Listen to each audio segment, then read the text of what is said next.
All right, welcome back to another episode of Friends from Work, a podcast about all things in the Marvel Cinematic Universe, hosted by me, Robbie Earl, and by my longtime friend from work, Kyle Sconewell. Whew. It's been a while. Memo, memo, memo, memo, me. I know, I start that intro and I'm like, I hope that I remember how to do all of it. You did so good. I'm not sure Hey, I remember thanks. how to do it.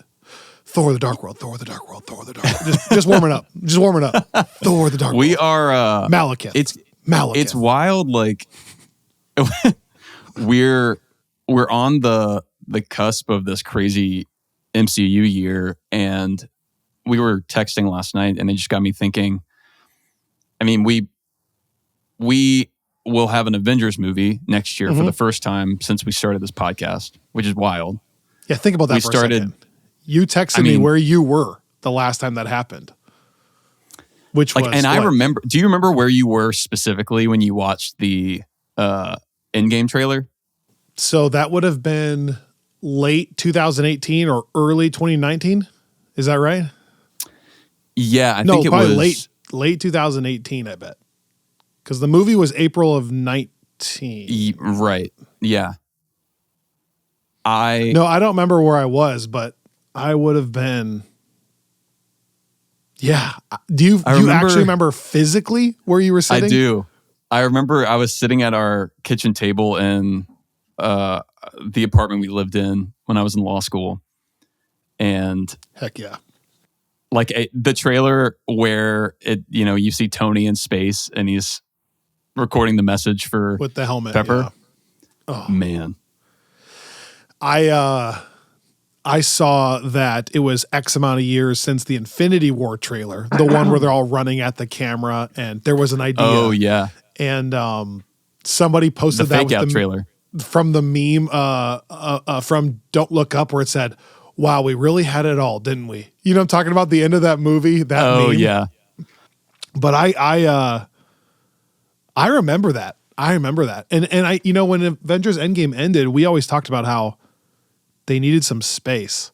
I don't know that I ever felt in my heart that it was going to be 7 years, right? Like, don't you think there's been so much space that as soon as this trailer drops, it's going to explode? It's been so long. Yeah.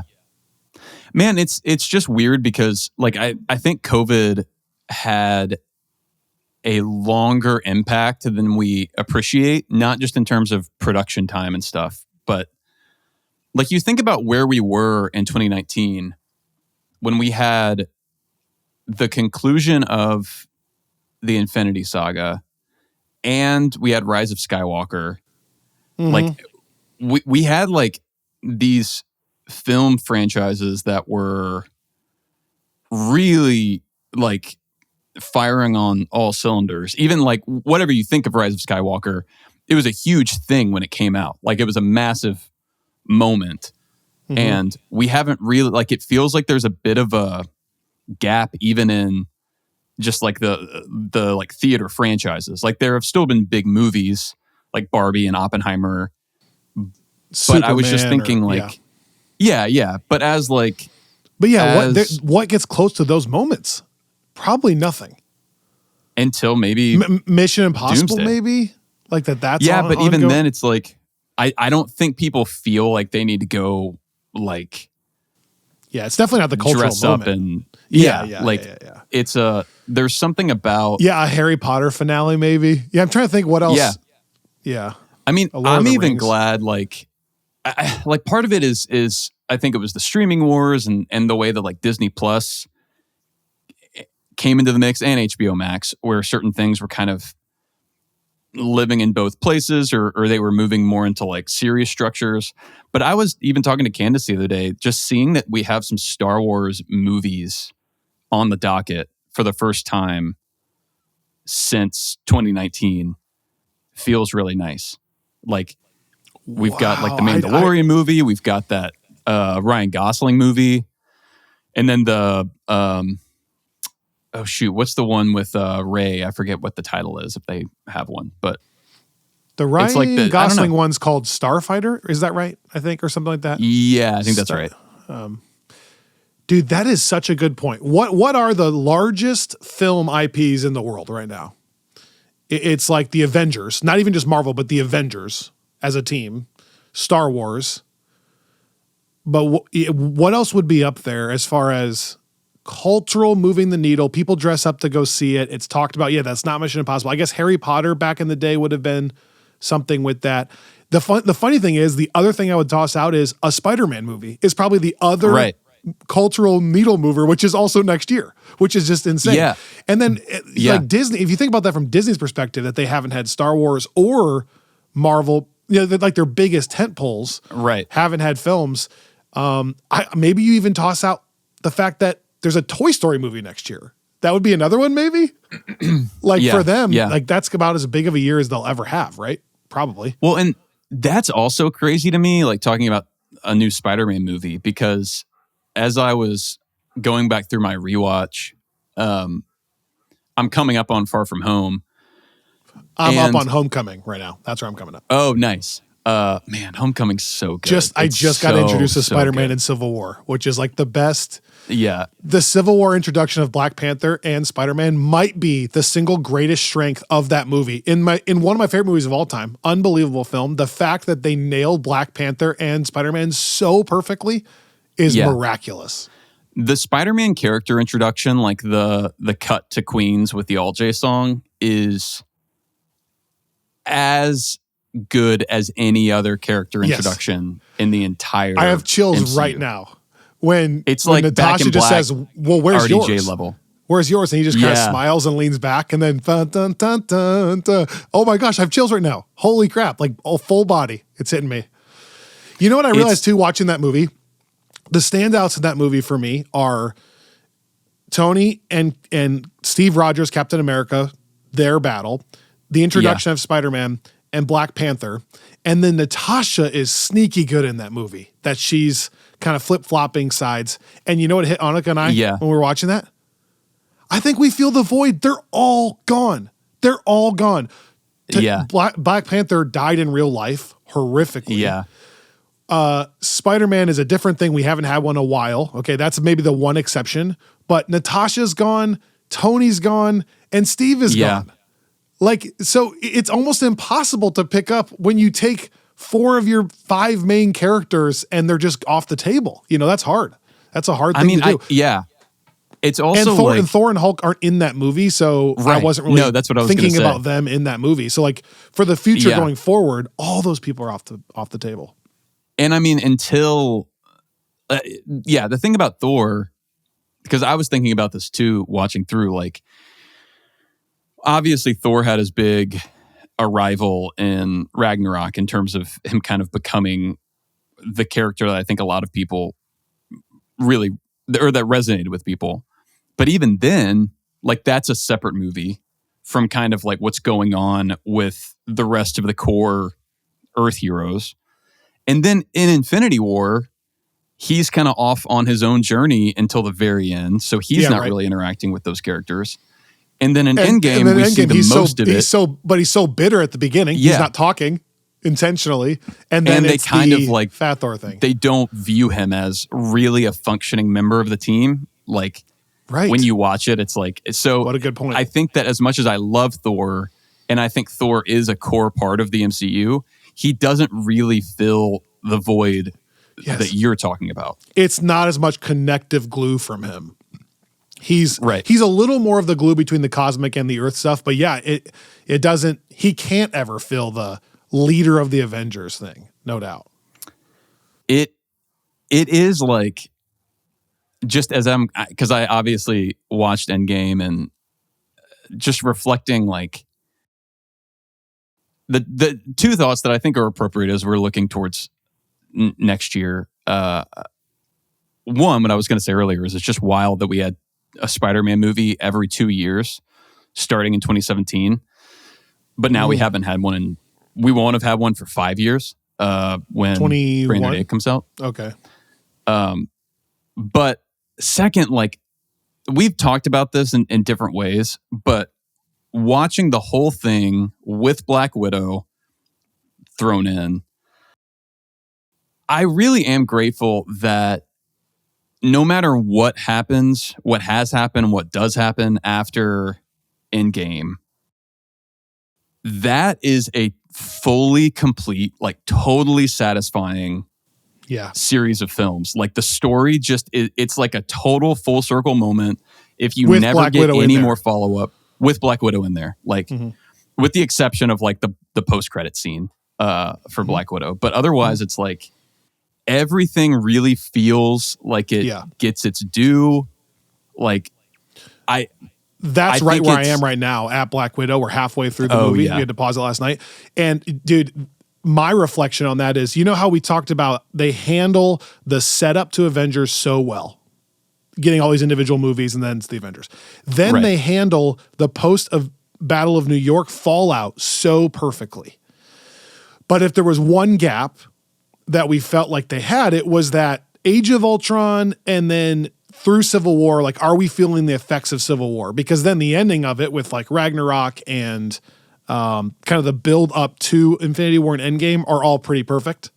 So we always kind of debated, is that gap? And I just, every time I watch it, I'm reminded that now that gap, especially because of the work Black Widow does, which is huge, that gap now feels pretty complete. Like when you go from Civil War, and like the whole thing with Civil War is it's got a lighthearted tone because they're not really wanting to kill each other and you're not really feeling the effects. But you then think of that lens that we always talk about, how they're broken up by Infinity War. Black Widow really helps because Ross is directly looking for her right after she leaves in the last scene with Tony. So like it's a perfect follow-up there. My point is now I feel like that gap is also complete. So I'm with you. The whole saga is perfect. And that actually helped the one gap, I think, that we were like, what were they doing and how are they running away? And now it's like you forget how much of the beginning of Black Widow is she's running from Ross. Like when she gets blown up by Taskmaster, she thinks it's Ross. Yeah, man. Also, Taskmaster rocks. Really is pretty great in Black Widow. Taskmaster looks and sounds so cool. Like I still I like the updated costume in Thunderbolts, and there's a part of me that would have liked more with that character. But it's also an ensemble movie and you can only do so much. And I've always said that people complain not enough time. I'm like, man, the chase in the street is pretty sick where she, I guess, is using the bow and arrow. And then the first attack on the bridge is pretty sweet and she's mimicking it. And then you get a cool fight at the end. And it's a perfect level villain for Natasha. Who is kind of, she's been shown as like the best like hand-to-hand fighter in terms of just like sheer talent, not like taking into account super soldier strength and stuff. I just, it works so well. And I think so much of it is Robert Downey Jr. Like, hold on. As the glue. And save that's thought. the other, like just the end of, the end of that saga, like, you realize how much the stars really were Robert Downey Jr. and Chris Evans. And what a takeaway. That was exactly my takeaway to Annika. I think, look, here, I'll give you a hot take first too. I like Sam Wilson as Falcon. I don't think I've fully bought him as a Captain America figure. And I think that when I look at where I'm at right now, watching through the saga again, that's my takeaway too. The biggest thing that's so difficult is the entire core of it is Robert Downey Jr. and Chris Evans. And we don't have either. And I think it's almost like a quarterback leaving a team and then the team being really bad. It's almost like that where like you don't know the effects of how much Robert Downey Jr. was Marvel until he's gone. And then you're like, oh, yeah. It's not just the filmmakers and stuff. It was him. Like if it had been anybody, it's Robert Downey Jr. and the lack of Tony Stark, like the two of them. You need that. It's charming charisma. Even again, I'm on Civil War right now, so that's what I'm thinking about. But their interactions are must see television. I could watch the two of them talk for hours. The pen scene, I could just watch it. I could just watch them talking. And you just don't have that anymore. That's tough. But that's going to lead to my point in a minute here. Anyways, I'm with you. I'm with you. Man. Sorry, I'm hijacking it, but we haven't talked in weeks, and that's the exact same takeaway I had. Exact same takeaway. And I don't like what what I'm grateful for is that doesn't leave me with this like, oh man, like I wish that we still had that, because I'm so grateful for how well it ended. Like, right. I don't want it to peter out. Like, I don't want it to be something where it's like, oh man, if you just watch till here, it's great. And then it kind of goes downhill, because the way that they did it, it really does feel like everything after Endgame in some ways is bonus. And it's like, I almost like, I took a break, like a fairly long break this time between Endgame and starting WandaVision, because I kind of wanted to, like, because I think that they, like, I don't, like, I would roll from like one thing into the next for the Infinity Saga, but I do kind of think it's closing one book and opening another book. And then you start to see like, oh, we get more with Wanda, which is great. And it goes back in and like adds stuff to the Infinity Saga, like the what is grief moment. And you get stuff like that all along with all these different characters. And this is not me downplaying certain phase 4 or 5 projects that I think are as good or better than a lot of Infinity Saga projects. I just think, to me, it's like, okay, well, yeah, that is the thing that I think made this universe resonate so much with people. Like, even if you're someone that loves Guardians movies more than any other Marvel movies, I still think when you think of the MCU, you're thinking of Chris Evans and Robert Downey Jr. on some level. Like, that is just the wow. It's the core, which does make me curious for like what we have coming as we're kind of shifting to what 2026 and beyond will be. And back to your starting thought, it's such a gift that we don't have to give any disclaimers anymore. It's like Lord of the Rings in that you're right. If you stop it, like when my daughter's old enough, she could stop at Endgame and it's a complete thing. And I don't have to, you can still just view it that way. You don't have to try to add to it. Now, hopefully the next stuff is also awesome, you know? But yeah, it's a thing. Hey, before we get into our most anticipated projects of 2026, you texted me 2 other thoughts about your rewatch that I quickly want you to bring up here. Last night, you texted me 2 points. Do you remember what they were? Oh, yeah. Sam? So one first, positive, one negative. Yeah, well, both positive in a way. But one is kind of backhanded. Sure. So first, I watched through WandaVision with Betty. She watched the whole thing with me. Okay. Loved it. Had great feedback. I got to the finale, and it's funny because she is at this phase where she kind of won't settle down unless I'm like doing the walking and kind of bouncing and rocking thing. So I was like right in front of the TV watching the finale, like when you're like 6 watching cartoons or something. And man, I like, after watching the whole series and really paying attention to it and then watching the finale, I think it's a good finale. I think, actually, you know what? This will dovetail into my favorite second sound point I've here, ever had. but I think that they really do, like, so much of what we look back on with that finale as being disappointing, I think relates to the crazy like week to week speculation mill that was going, where it was like everyone was so far down these rabbit holes by the time you got to the next episode. And then by the end, it was like, what are they going to do with all of these things? But the show really did a good job of like, for the most part, here's a mystery. Within a couple of episodes, that mystery is kind of solved. It's not like they just left all these things dangling and then had to deal with them all in the finale, which is kind of how people talk about that show. Yep. Like, really, all they had I agree. Well, I just like, I don't know. I thought that it looked like, I think that the Vision fight is actually really fun because we don't. One thing that I noticed in the Infinity Saga this time around is like, you really only see Vision truly in action in Age of Ultron. And he's only in the back third or quarter of that movie. Like Civil War, he's kind of he's holding back because he's not trying to hurt anybody. Yeah, and I love his character in that movie, but yes, he's not fighting. Yeah, and which is fine because I think that a lot of the great stuff from that character is the dialogue.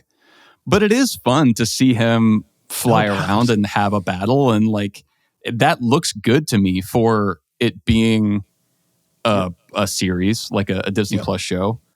And the emotional beats hit so hard for me this time. Like I like welcome to fatherhood. Get ready. Have you gotten to Love and Thunder yet? Have you gotten to Love and Thunder yet? No. Give it some time. Just give it some time. I've been thinking about that. Yeah, by the time Betty is 2, that scene will be harder and harder for you to watch, no doubt. Well, and I'm running even lower on sleep than usual, and every time I'm tired, I will watch movies and I can just tell that I'm like more emotionally affected just by sheer exhaustion. Yeah. So that may have been part of it also, but like having watched Infinity War not long ago, like within the last couple of weeks, and that scene always hits me so hard, the final scene with Wanda and Vision. Then just like getting to the very end and seeing Wanda have to make the decision to like end the Hex and lose them, and that final scene with Vision where he's just like he turns the light back on after she turns it off is just you're gonna make me cry right now. Dude, it's so good. It's one of the best, like that little moment is it's like, speaking of Civil War, I think of these kind of just great character beat moments in the MCU. And one I always think about is that scene between Tony and Steve when he brings the pens out, and it's not even like, it's not nearly that emotional, but it's just a great, like, this is who these characters are, and their chemistry is so good at that point. And yeah, man, it made me really hope that we do get some kind of reunion between Elizabeth Olsen and Paul Bettany, because they made some like real magic in that show, no pun intended, where it was like they went from it being great to it being like as good as really any other dynamic in the franchise. So I briefly want to respond to this. Obviously this is music to my ears. You know that I've been trumpeting this for 5 years now, 4 years now.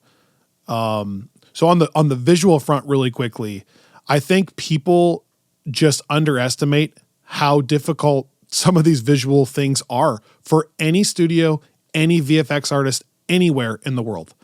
I just did an episode for Friends from Work Plus users last week where I was talking about there are some visual things in Stranger Things that aren't perfect. And that's Netflix's biggest show ever. There's a scene in Pluribus where Carol goes onto a roof and it's clearly CGI'd and doesn't look unbelievable. And here's the thing.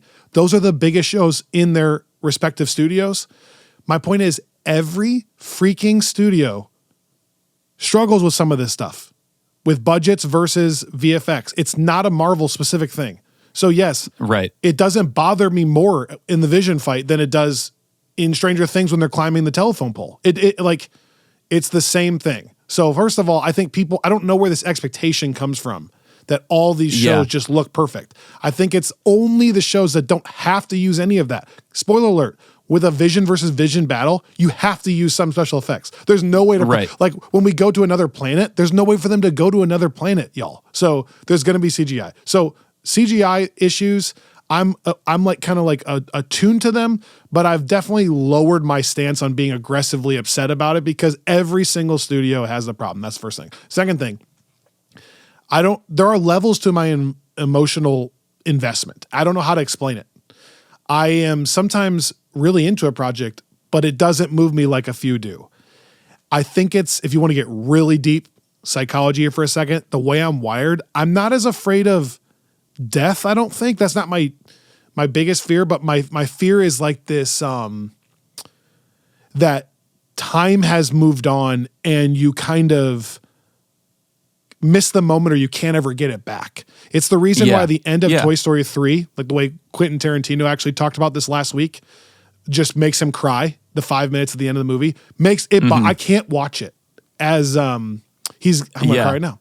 As he's playing with the toys and he says Woody's the most loyal, and it's like it's a reflection of, oh, he's older now. He's going to school.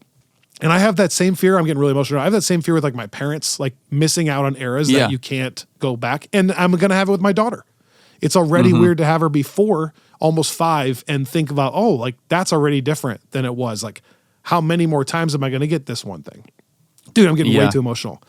I think that's what bothers me so much about the end of WandaVision is like this, she's saying goodbye to like a moment she should have had and she's not going to ever get to have. And Vision, who's like just this projection of her mind, also doesn't know his role in this. And I think that just like tucking the kids in, saying goodbye to them, and then them kissing as it fades out is like, it's so painful for me because I'm like, oh, what could have been? Like we missed the moment and or like it passed us now. And that's it. And their performances, like you said, it's how I went from, oh, she's a cool side character to probably my single most invested relationship is her in this universe now with Tony gone. Or them two together, if we could ever get them together. It's because all those things just leave me bothered. So yeah, some things are sad. Like Tony Stark dying at the end of Endgame is sad, but I feel this one more. And I feel it like at Love and Thunder at the end. Because when Jane's going, it's like, oh man, like, you know what I mean? It's more that than it is that she's suddenly gone, I guess. No, so, wow, that's not what I thought we'd be talking about today. Holy crap. No, I legit for the got record, emotional there. No, I have the same, I even from when it first came out, the end of The Return of the King has always gotten me, like when they're all saying goodbye to Frodo. Oh, okay, yeah, I can't watch that scene when he's telling him he has to leave anyways. That's what I mean. It's like I also can't watch when Vesper, like it's not even a sad thing. Like it's a good thing. Like you know, like no one's dying, but it's still like Yeah. I also really get bothered. You bow to no one thing. Oh man, yeah. There's just moments like that, like the Toy Story one. Here's a really dumb one. Like I still get emotional with Mulan when the Emperor bows to her at the end. Oh yeah, that is a great scene. Stuff like that. But yeah, dude, for sure, the more appropriate to this conversation is the Frodo connection. I almost can't watch that part. Not because he's going to a heaven of sorts. It's a great thing. And he has no place here anymore. It's true. He has no role left. So it's the right call, but it still just bothers me to my core that he's willingly choosing to leave his friends, I guess. Yeah. And they'll never get back what was pre the books. You know what I'm saying? Pre this story. It'll never be that innocent again. Yeah. Which is, it's like if you don't have that moment, then I think it can devalue what came before. Right. If they go back, then you're like, it's never as powerful. It never would hit you the same way. Yeah. I mean, I think, to your point, I think that's part of the reason why like Toy Story 4 which was great. It was yes, we've talked about that.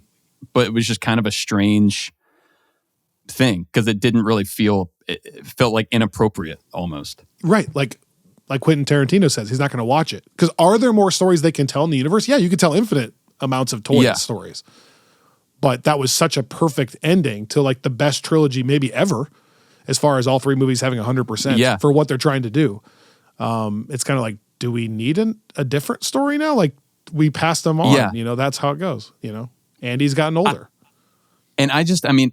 What made, in the context of WandaVision, it made me really interested to see how Multiverse of Madness plays for me on this watch, because I felt like this time the finale was such a good ending. And I do think, there's always that tension of like, on the one hand, they clearly set stuff up in WandaVision that is not dealt with at the end of WandaVision. And I think it would have been a little bit weird for them to make this whole big thing of the Scarlet Witch and how dangerous it is. And then it just be like, oh, never mind, that's fine. Like that, I think would have been. I think every time I get through this process, I'm with you. Multiverse of Madness is a little less jarring because, you texted me there's actually a line that it says the Scarlet Witch is destined to destroy this world. Yeah. That's not something you just say lightly and then just quick go back to she's all good, And like they could never pick that up again because you could look at Multiverse of Madness and say that she was going to, and then she makes the other call. But what I also kind of loved and was texting you is that you see I could see a world where, especially knowing the writers that we have on Doomsday and Secret Wars, I could see where they use Multiverse of Madness as the yes, this is kind of what the Scarlet Witch is prophesied to be in terms of this being of destructive power and how she gives into the Darkhold and all that. But I also wonder if we haven't actually seen the end of that prophecy, because you've talked about how you think Elizabeth Olsen will show up in some meaningful role within either Doomsday or Secret Wars. Oh, 100%. I'm so sure of it. Throw me in a dumpster and cover me in chicken guts. It would also be, I don't know. It would be great to see, like I said, the follow up on that side, but also the Vision piece of that. It's such a, if anything, that's the part about Multiverse of Madness that's a little bit harder for me. I don't feel her connection with the boys the same way I do her connection with Vision, just because totally, it's just kind of a strange, right. They're also thing. Not real. I don't think you're supposed to though. They're not real. Yeah. Whereas Vision was someone we knew. So even if it's a projection, we have emotional attachment to him already. The kids are literally born in a day or whatever. It's not, which is literally is what's said in Multiverse of Madness. I don't think you're supposed to feel the same level for sure. So that's the thing is I'm glad they did it that way, because if they went back to the well with the Vision thing in Multiverse of Madness, it would have been really replaying the hits. But the other thing I texted you. Yeah, just briefly, because all of this is perfectly setting up 2026. All my conversation. We've now laid the foundation, which is great. Yeah. This one doesn't. So just real brief. Yeah. I am actually midway through Falcon Winter Soldier right now. Mm-hmm. And I think my thoughts so far into the post Endgame stuff is Marvel maybe shot themselves in the foot by announcing so many projects before any of them came out that it just started to feel okay, next on the list. And we were just running through not even just the year that we had so many projects, but just knowing kind of where each of these fell in this huge slate, I think kind of devalued them a little bit in the moment. And to your point earlier, I have just been thinking what if this were more what James Gunn is doing with the DC shows or any show like Stranger Things, for example, where it's you get one of these every couple of years or every year at the most, and it feels like this is not one minor installment in a slate of 10 different things, but this is the thing, and let's just look at this for what it is. I kind of think that the perspective shifts, and I was watching Falcon Winter Soldier, which is something that we don't consider to be one of the better projects, but I think it's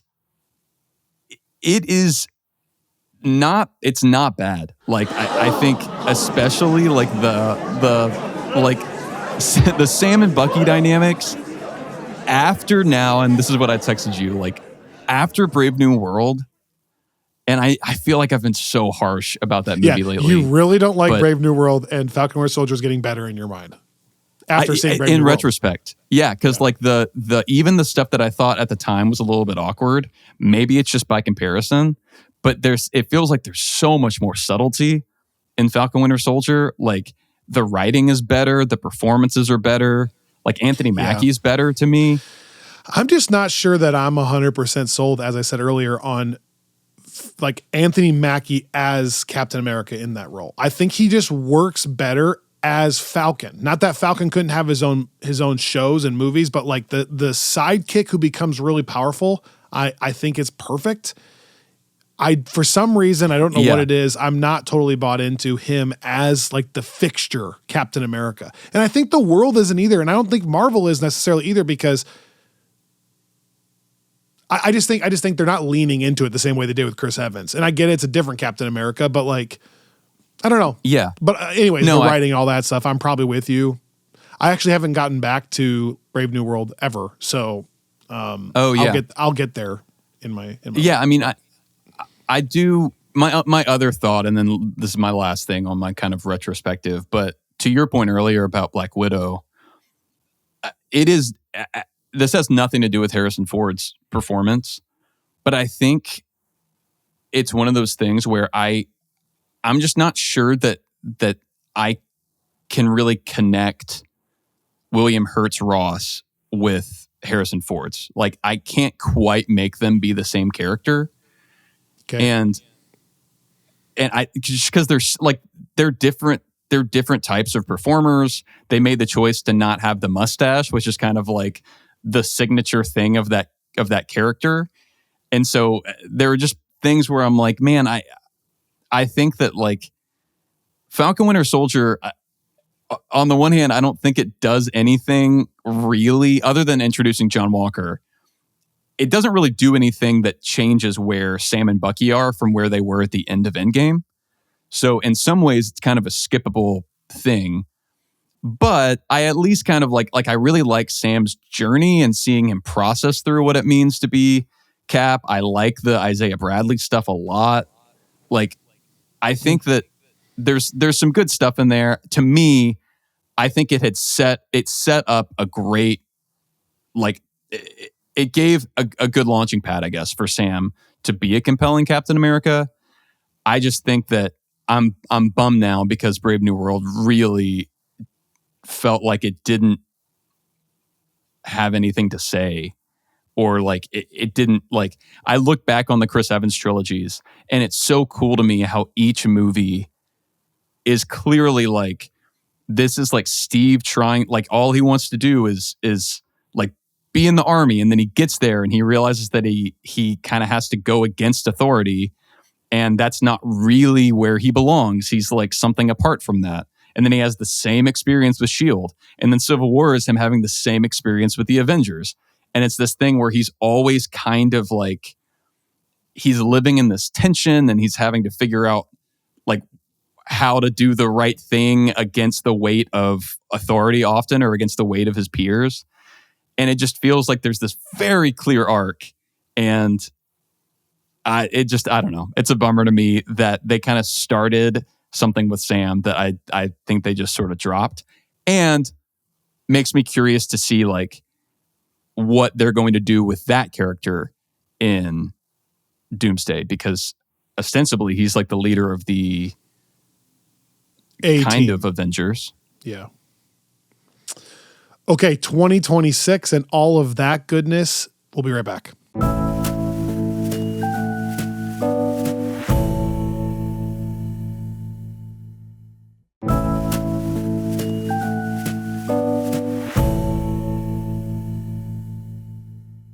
All right, so whenever we do these lists, the funny thing is, if I have something at 8 and you have something at 5 and we go every other, it's hard to know how to get into a discussion if you want to save your talking points until 5 and I'm saying I'm at 8. And so I think the way to do this time is I'll just do my list 8 to 1 and briefly say a couple things, and then you do your list, and then we can kind of share overarching thoughts if that works. That way there's not suspense when you go, oh, that's my number 2. And I'm like, oh, that's my number 6. Oh, yeah, okay. So by my count, there are 8 potential projects next year. Now, what's interesting is I don't think we have a final release date on the Punisher special. I don't think we have a confirmed release date on X-Men 97 season 2. And just recently, apparently Disney took the specific date for Daredevil Born Again off their calendar. Now, they're not going to push it back, but it might not, they're not going to push it back like a year. But it might not come out that exact time anymore. Or it's just like an oversight. My point is, this is a little bit conjecture. So I'm going to go with 8 projects, assuming they all come out, but it's possible we only get 5 or 6 of these. Okay. So the 8 options then are Wonder Man, Punisher Special, Daredevil Born Again Season 2, Spider-Man Brand New Day, Vision Quest, Your Friendly Neighborhood Spider-Man, Avengers Doomsday, and X-Men 97 Season 2, which, by the way, I've made this contention before, so this is not what it's about today, but it has potential to be the largest year in MCU history. With the kinds of products that are coming out, the amount of them, and the break we're coming off. It could potentially be the biggest year they've ever had. And I know we've tossed that out before, but like in 2022 or 3, when we kind of tossed that out, I feel like some of the attention was already kind of waning culturally. So it ended up maybe not meeting that expectation. I think there's been enough down period between just Deadpool and Wolverine last year and then the spaced out shows now that this could be the beginning of it ticking back up, like we talked about with Thunderbolts and Fantastic Four, so that this year might then catch it at the perfect time. Okay, so here we go. I'll go real quick so this doesn't drag out forever. Number 8 for me, I think, would be X-Men 97 Season 2. I'm anticipating or excited? 3, 2, 1. I'm excited about all of these projects. So just because I have to number them doesn't mean I don't like it. It's like I've been in such a drought. That Avengers Doomsday trailer is going to hit so hard. And then I think we're just going to start rolling and I'm going to be excited. So no matter what, I thought X-Men 97 Season 1 was amazing. But just by the nature of it, I'm a little bit less invested for an animated thing. And especially an animated thing that's kind of with characters, X-Men, that I do not have much history with, even though the first season's awesome. So that'd probably be my number 8. Number 7 would be the Punisher Special. On Friends from Work Plus, Neil did an episode called Kyle Listen, and he suggested that I watch The Punisher, which I will now report. I am 3 episodes through The Punisher show, so I am doing it. Okay. I'm doing it. Yeah. So I think by the end of the show, I'll probably be a little more invested in The Punisher Special. As of right now, very intrigued to see where it goes because of the follow-up with Daredevil, but investment level probably the lowest of any of the live action for me things. Fun character. I've only ever really witnessed him, again, not through the show yet, kind of as a sidekick, if you will, to Daredevil. So it's that's an interesting one. Number 6 for me is Wonder Man. Now, I am excited because creatively it looks like it could be very, very, very different, which I think could be fun. There's always the chance when it is very, very different that it's a flop. Right. I think I'll be invested, but again, very few characters I know. I know nothing about Wonder Man. I've been, pretty pleasantly surprised with the fourth wall breaking, like meta commentary shows like She-Hulk and Deadpool and Wolverine. And this seems like maybe it's kind of one of those, a little meta. I'm excited for the week to week again. I'm probably most excited just that it's coming up the quickest, but probably number 6 for me. Number 5 is Your Friendly Neighborhood Spider-Man Part 2. Nice. Just because that really surprised me. I really enjoyed the first season. Just want to follow up. Just because that was a nothing burger show to me until we put it on. And then Annika and I really enjoyed watching it every week. It was a fun thing for Annika and I. Like it became like a date night each week. So that was a big plus. Daredevil Born Again, season 2, number 4 for me. I love the first season. I love all the Netflix stuff. Daredevil is always a weird one for me, as we've talked about. It's so brooding and so dark that I have to get to a certain place to want to watch it. Like when I'm watching Daredevil or The Punisher, it doesn't feel like I'm even watching the same world or genre as the Fantastic Four. And I just kind of prefer the Fantastic Four, if that makes sense. Like it doesn't feel superhero-y so I'm very excited, but to get to that really dark, like head crunching place, it takes me a little bit to kind of get back into the swing of it, if that makes sense. Yeah. No, I almost would be more excited to see Daredevil with someone else. Like let's have Daredevil show up in Spider-Man, and then that will be more fun. Yeah. Like in the tone of Spider-Man, I mean. Yeah, I mean, that's one of the things that was so fun about that appearance in Friendly She-Hulk. Neighborhood Spider-Man and She-Hulk. Yeah. Yep. It's just kind of nice to see get him off his territory a little bit. Yeah, it's just it's very weight of the world always. Yes, like it is. You never really heavy. get to see. Yeah, like and there's something to be. Dan Gvozden actually made a comment at I think he was maybe talking about Marvel movies in a positive way, but just how like there is something really nice about a hero versus villain story where the hero is a good person and wins. Like, I think that there's like, it's really easy to be like, oh, that's so simplistic. We need our heroes to be complicated and morally gray. And it's also like the origin of some of the earliest stories of humankind, like people like good versus evil and good winning.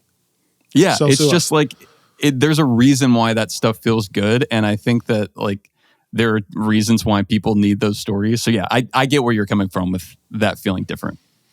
And then here we go, my top 3. Number 3, I'm going to go with Vision Quest. Because of what you set up earlier, I never thought I would say that. I am just now so invested in Vision. Maybe it's because right now I'm in the Age of Ultron, Civil War era.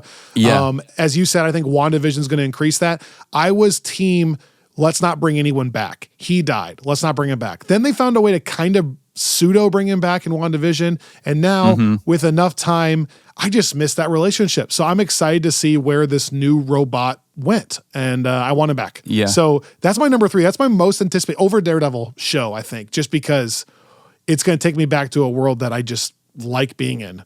Yeah. And then these two are almost interchangeable. I'm going to personally go Spider-Man Brand New Day at number 2. It's going to be unbelievable. It's going to be so fun to see Spider-Man. A lot of characters are showing up in it. It's going to feel like the connective glue within the Marvel Cinematic Universe. And just like a ground level Spider-Man movie is always going to work. I'll be 55 years old and still watching ground level Spider-Man movies. It's going to work for me. But nothing is going to top my excitement for Avengers Doomsday, which is my number 1. And it's just because of a couple things. One, we just haven't had an Avengers movie in so long. They just hit differently. They hit differently. And I think I've now come, this is my final takeaway. And we'll talk about this on the trailer, Robbie, but we talked about how Robert Downey Jr. is such a core to the MCU. You rewatch the MCU and you realize, oh man, there isn't an MCU without Robert Downey Jr. Yes, Tony Stark is important. Yes, Jon Favreau, the Russos, Kevin Feige, all these people are important, but Robert Downey Jr. may be the single most important factor. And so even though that decision to have him play Dr. Doom was so mixed, I think culturally I can speak for a lot of Marvel fans that I think the trailer's partially going to blow up just because people are going to see Robert Downey Jr. again in the Marvel Cinematic Universe. So you're a little bit taking your preconceived notions of him as Tony Stark, which he's not Tony Stark, but you're taking that with you. So when you see him, it's not like you're just seeing a new actor. Like if you saw Cillian Murphy, it'd be amazing. I think he could do an awesome Dr. Doom. But there's going to be something a little bit different when you see his face because you're like, that is the MCU. And I understand that decision more and more the more you rewatch the MCU. And now I think I've fully fallen in that boat where, oh my gosh, it's just going to be good to have him back on our team. Yeah. I mean, even if he's not on our team. And Chris Evans. Yeah, you know what I mean? The Marvel team. And if Chris Evans is in it too, like, I don't care what they're doing. The MCU needs it now. We need it. We need it now. I mean, it's not the hero we deserve, but the one we need right now. Wow. Yeah. So our list have some like key similarities and some differences, which is nice. So why don't you just list them and then tell me your overall thoughts on it? Since I just did a long tangent, sorry. So we have the same number 8, I think. And I want to make the same disclaimer. There have been years where projects have come out that I just really did not care about. ahead of time, even if I liked them after the fact. Like What If season 3, maybe. Well, and even this year, like I didn't really have Eyes of Wakanda on my radar. I watched it and I thought it was great. But I wasn't. It's not something that I was that I had feelings about one way or the other ahead of time. Kind of the same for Zombies by the time we got to it, and then we both wound up liking it a lot. Yeah. I'm laughing because I just typed up my friendlies ballot and I forgot about Eyes of Wakanda. Holy crap. That's how nothing burger it was to me. I need to go back and add that in. I totally forgot as one of the projects. Okay, but anyways, yes. I mean, like, yeah. So of all of these things, like, I love the feeling that I'm ranking things too low because something has to go there. Exactly. Yeah. Like, so X-Men 97 is my number 8. Like, think about if that does become the 8th worst project. What a gift. What a gift if that is no longer like the best project of the year. Like that year you're talking about, we debated, is it the most consistent project this year? No. If it's the worst project of the year, what a good year. Yeah. I mean, and then same for me, and this is where we shift some, but my number 7 is Wonder Man. Okay. And again, I don't want that to come off as me not being excited because the stuff I've heard about the show, the trailers, everything looks really fun and I'm stoked. I just think that, like, to your point, Your Friendly Neighborhood Spider-Man, which is my number 6, we never would have thought that I would put that ahead of any live action show, but I also got to, like, I was counting down the days to the next episode for that when it was out. More so even than like Born Again at certain points. So I'm excited about that. But the other thing that I have above that's a little bit different than yours is the Punisher special. At 5. And we'll see. Like, I could see that being something that I really like and never revisit. I could also see it being something that's really special just because of some of the creators that are involved. I always love when the actors have a larger role in the creative direction of the character. They really own it. Yeah. And I think like John Bernthal at this point is the Punisher and it's his thing. And that video that went around a while ago of him on set, like I just think, and like the videos I've seen of like the battle van and Brand New Day, I'm excited to get a little bit more time with that character ahead of that. And for it to be kind of a straight crime drama from people that have a proven track record of some of the best crime dramas. Mm-hmm. And then right above Punisher, I have Daredevil Born Again Season 2, which is my number 4. Same. And actually from here on out, we have the same list. And okay. My number 3 is Vision Quest. And that's, I'm kind of surprised because I think a year or two ago, I probably would have flipped that in Daredevil. Yeah, same. Pretty crazy. But I part of it's WandaVision, like having just watched it. Part of it is like I was saying earlier, like the amount of content for Vision. Yeah. Like we haven't had that much time with Vision. Daredevil, you have almost 100 hours probably of Daredevil now, if you want. Yeah, I mean, it's crazy too because like WandaVision was the first project after Endgame, and it ended with Vision flying off with White Vision, and we are now coming up on 5 years since WandaVision aired, and we have gotten no follow-up on that at all. So I think I'm just so curious. Like, I mean, that's like been the dangling thing since like literally day one. So I just think it's like seeing that, but also like, man, getting James Spader back as Ultron, which is something you and I have been asking for forever.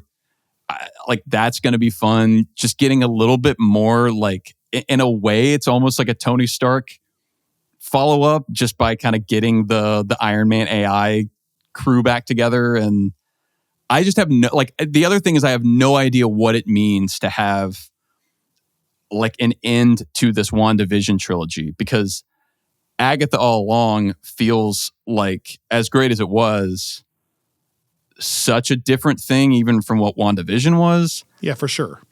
So I'm like, I'm just trying to figure out, like, is there going to be a complete narrative at the end? Are we going to have some kind of like coming together of some of the threads from Agatha All Along with like Billy and Tommy? Or is it going to be something not at all like that? Is there any chance of like an Elizabeth Olsen cameo or mention or nod? Like, there are so many directions that they could take that in. And I know that some of the folks that I've seen announce working on it have really great track records again with these kind of sci-fi adventure projects. So it seems like it's got all the right ingredients. Really quickly, you've probably seen that Elizabeth Olsen is kind of out there and about there right now because of her movie Eternity or whatever. So she's doing all the pressers. Which I really want to see. And then, on a kind of, we had a screener invite. And we almost went as like a date night because I was like, it's a rom-com. I think it'd be kind of funny, but we didn't go. And then I recently watched Weapons, and because of Weapons, Josh Brolin was in the media cycle, and I just think it's interesting. Both of them during their media cycles, everyone's all like Gwyneth Paltrow. Literally yesterday got asked about Doomsday. So like, whenever you're out there, you're going to get asked that. And both of them kind of like played it. They both were like, yeah, we would be back in a heartbeat. Brolin and Wanda, Elizabeth Olsen. That's good. So it just kind of interesting. Like, I don't, she still needs like the circumstances to be right. And, the last time we saw her, she kind of turned into a cloud of magical dust or whatever. Anyways, just interesting because they're kind of like front and center right now culturally. And I keep seeing things like, yeah, I would do it in a heartbeat, Well, and to go back to your to another one of your bold predictions, I saw, like, speaking of someone being kind of coy, did you see that little like snippet with Jonathan Majors where he was asked if he was coming back to Marvel? I don't even think that those predictions were in my bold predictions episode. I think that was like midway through the year this year. I just said that, right? Yeah. I'm still so right. Just prepare yourself. I'm very right about this. Yeah. I don't know. I would not have thought that was truly possible. But it could just be him, knowing that. Yeah. Like, you can't really say anything either way. Yeah, sure. Sure. And if he's not coming, why not? Yeah, like at least kind of get people looking at you. There's so little you can glean from it, right? Because sometimes the actor takes the approach of literally lying. Like Andrew Garfield says, no, I am not in the movie. And then he just like specifically was in the movie. So you don't know that. Chris Evans has said, no, I'm not in. I wish I was with all my friends. Remember he said that? I'm not getting to film. Yeah. But there's heavy rumors that he's going to be in it. And I think he'll be in it. So there's like the straight lie. Then you get these like Gwyneth Paltrow last night was like, we'll see. That's what she said. We'll see. And it's like, okay, so now I don't know. And that's kind of Jonathan Majors too. It's a little bit like you also get the comment, like I said, with Brolin, where it's like, I would do it if so I don't know. Yeah. I don't know. There's nothing you don't know. I do those top two, kind of what you were saying. I think that there's something interesting there. For me to close out my list, like I think Doomsday is the riskier project for a lot of reasons. Like, one, it's just going back to the well after having maybe the most successful movie, ever at the time, but also like certainly into a franchise. Endgame? Certainly the biggest superhero movie ever. I think you can say it's the most successful movie ever, for sure. I know it got passed when Avatar went back into theaters, but it's the most successful movie ever. My arch, because you also got to factor in the reviews too, which I think Avatar has mixed things. But like not only the box office, but critically and audience, they're like, I saw critics that said, it's the best movie I've ever seen at the time. Yeah. So. Well, and theater experience. I don't think anybody remembers their Avatar movie theater experience. They remember that it was 3D. Do you remember that? That's what they remember, which is crazy. But no one remembers people cheering. That just doesn't happen. I think it's riskier just kind of by default, but also don't you think the risk has gone down because of the time? right? Yes, but then I think it's gone up because of them bringing Robert Downey Jr. back in. Like in some ways, it's like if they had waited and now it's just Avengers and let's say it's just the Thunderbolts like crew and now we have a new villain. I think people would kind of just be like, oh yeah, I mean, I'm excited to see what the next Avengers movie is. But now it's like there's going to be a corner of the internet that's just rooting for it to fail. There's going to be another corner of people that are probably going to now be interested in Marvel for the first time in 4 years because of it. But all of that, I think, I just think haven't. so. I haven't seen it as much as we used to. 4 years ago, we were doing this podcast. In fairness, all I would see is that stuff. Now I just don't. I see a lot of people just excited. I don't see a lot of rooting against it anymore. I feel like that moment's kind of died down a little bit. Now, I just look back. I remember the good stuff. Yeah, but you honestly, jokes aside, you kind of agree. You feel like in general it's died down, right? Like that kind of height of like fatigue and like, oh man, it's kind of. I think it's hard for me to say because the last time I was really on social media was the height of that. Like I kind of got off whenever the Quantumania stuff was hitting the fan. As a representative of social media, and I don't live on it, it's not even close to the Quantumania era, I don't think. I think it's totally died down. Part of it's because they just have gone dark. There's nothing to get ramped up about. But anyways, I agree with you, it is risky, but I don't think it's as intense as it was, that feeling of like, oh, we got to get this risky, right. I think, risky not also in the kind of like I just think sometimes, like I remember Candace, whenever they first announced Robert Downey Jr., her first joke was like, okay, so like Marvel's like, we're running it back. Because in her mind, she's like, they need Robert Downey Jr. Like that, he's the star of that franchise. They tried to do it without him and they couldn't, and now they're going back to it. Now, you and I have talked about that. On the one hand, I think Candace would also, she's joking, but would also agree some of her favorite Marvel movies were post Robert Downey Jr. But on the other hand, what's so bad about a franchise needing a star? Like, I don't think anybody would be like, aha, see, Mission Impossible can't do it without Tom Cruise. We knew it. Like, okay, he's the star of the franchise. Like, it's his thing as much as Robert Downey Jr. This is his thing. So, but I think so. I wonder if there are people that are going to kind of be like that. But more what I'm talking about with the risk is just in the same way going into like the Avengers first and then into Infinity War, when it's like, what does it look like to juggle this many plot lines and characters? Like Doomsday is again kind of upping that exponentially. Yeah. I think there will be... Well, think about this for a second. If the plot of Doomsday is any version of Doctor Doom sees these incursions are coming, that theoretically means that there is an infinite multiverse. So at every planet he goes to, there could be a Thanos that shows up on every one of those planets, or a Scarlet Witch, or a Tony Stark, or a Natasha Romanoff. Like, theoretically, if it was expansive and he was like, if there's ever a scene where he's like blasting through the multiverses, kind of like in Multiverse of Madness or like in Spider-Verse or something, you could get, like, I wonder how many of these characters are going to be just cameos. Like, here's this universe at the council, and in that universe, there is a Thanos. Or there's for a second, but he's not the main character. Or even if it's like Doctor Doom, like, choo, through portals, choo, choo, choo. And each portal's like, oh, there's a Scarlet Witch there, choo, Black Widow, choo, choo, like, or whatever. Like, theoretically, they're in all of those. So yes, it's going to be expansive, but I wonder if this is a weird argument, it's almost so big that they can get away with 90% of those things being cameos, and that's acceptable, right? Like, there's no way to tell a story about an alternate universe Thanos. But it'd be kind of fun if there's a tiny cameo. Like, you're going through it, you see him, right? You see what I'm saying? Like, you can almost get away with the best of hopefully both worlds. But I do think we'll get some meaningful time with, like, the original X-Men.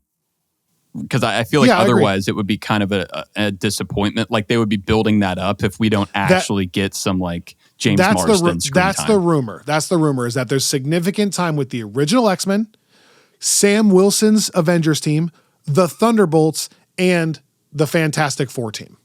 That's kind of like the.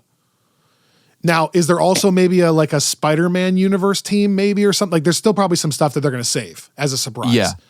And then there's Secret Wars too. So it's like they could open up a lot of stuff. And but yeah, I think, and to your point, like if you look at Infinity War.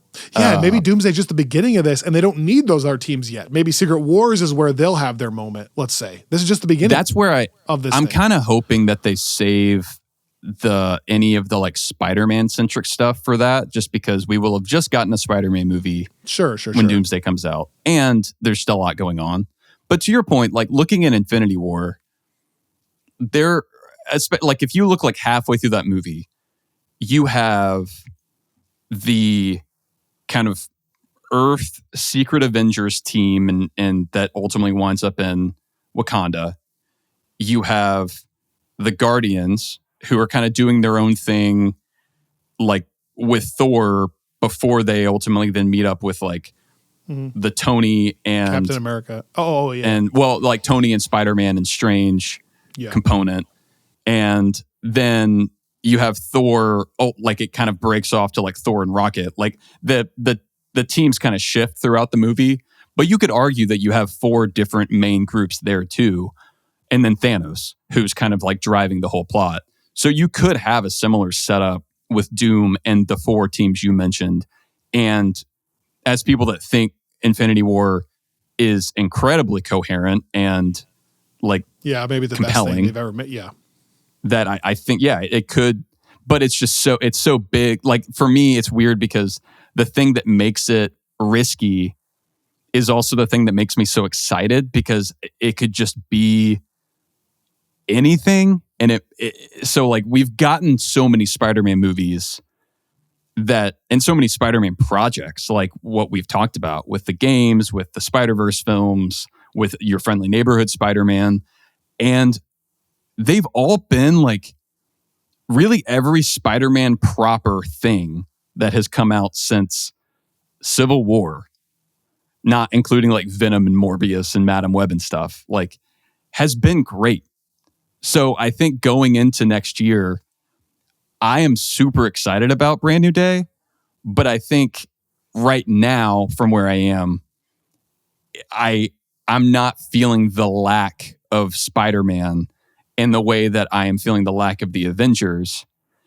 But I think what's interesting about that is there's a world where even if Doomsday is incredible, where like in retrospect, maybe Brand New Day comes out as just a better standalone movie, or it becomes like a thing that like, I wonder if we should like revisit these lists, like even apart from the friendlies, like this time next year, just because I'm really curious how much of this is like the anticipation. This time next year, we'll be ramping up for that movie. I mean, 1 week later, right? 2 weeks later, after this time next year, that'll be insane. Oh, that's true. But January maybe of 27, I guess.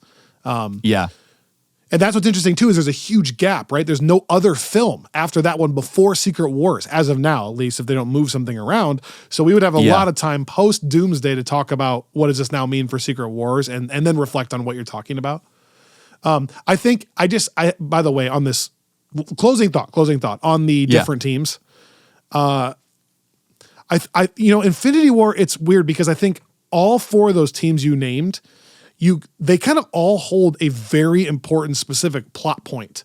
And so it's kind of like they're all actually advancing the plot of the movie, but you go from one and then you go see team B and they're advancing their plot. Then you go back to team C and they're advancing their plot. And so it's kind of linear, but they're all like, they're all each group is an important plot moving thing. Due to the multiversal nature, I just have this feeling that it's going to be less like 4 distinctive teams and more, here's this team from this world, but amongst that team, Magneto's the representative, if you will. Right? So like, I think you're going to get some like a shot of Nightcrawler, but it's not going to be like a Nightcrawler heavy movie. It'll be a shot of Nightcrawler as part of the X-Men team when they come to the council or when they come to stop Doom or whatever. Or even if it's like Doom, let's say the movie is Doom going to key moments where each universe messed with time and then caused an incursion. I think it'll be more like he's going to that key moment, dealing with that person, but then that person calls upon his team to help. My point is like, I think it's going to be more of a Sue Storm movie and a Reed Richards movie, and you're not going to get that much of Johnny Storm. You'll get a few, like he'll be part of their team as a representative, but it's not going to be about him.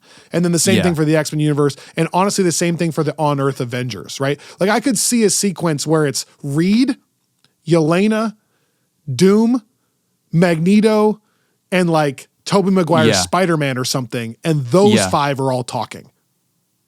Yeah. Do you see what I'm saying? No. I think that's true. And I mean, I do wonder if, I kind of like that theory because you can look at Days of Future Past as the time travel moment for them. You could look at Endgame as the time travel moment for the Earth, like our Avengers. And then you don't really have to do that for Fantastic Four because I think there's an argument that they would maybe just be like if Doom winds up like taking Franklin, it could just be that it's like less they're chasing Doom. It's less of a defensive universe for them and more just, hey, I want my kid back. Yeah. No, I think the only other thing that I want to note, just because we've talked so much about Spider-Man and we're talking about Secret Wars and everything, full circle for me, I guess. Finishing the Infinity Saga and heading into Far From Home next to my rewatch, I do love the Tom Holland Spider-Man so much, and I really love the way that, unlike with Captain Marvel, where they introduce a character right before Endgame and then immediately kind of pivot her to be like this massive component of the mythology. I like that they introduced Spider-Man without ever really taking the focus off of the main Avengers characters, which is kind of tricky because Spider-Man is objectively the biggest Marvel character. Like there's just no getting around that. But they didn't let the weight of that character overtake what they were already doing. And that was great. But I do, like, even with all of the like Tobey Maguire stuff and Andrew Garfield and anything else that they want to do with the greater Spider-Man universe, I kind of hope that in like either Doomsday or Secret Wars, probably Secret Wars, that Tom Holland's character gets like a real front and center role, because we talk about kind of the remaining characters that we're really invested in. And I say that I'm glad that they didn't let that character overtake the work they had been doing in the MCU to that point in the Infinity Saga. But now it kind of feels like, because they've given him his like origin trilogy, we will now have like Brand New Day. Tom Holland's so great in the role. Like this kind of feels like the time to let Spider-Man become the center of the MCU in the same way he's always kind of been the center of the Marvel Comics universe. I don't know if that'll happen, but that's kind of like a little, like a secret wish of mine that's no longer a secret. Right. The only hard part is that we've talked about Spider-Man works better when he doesn't have other super powered individuals. Like there's no Avengers in the Tobey Maguire Spider-Man. And so there's something about that that's nice. So it's kind of, I guess it's a hard line to find, because a hard balance to find, because you're wanting him to be the center of it while also acknowledging that the character works better without there being others. But the fact is there are others.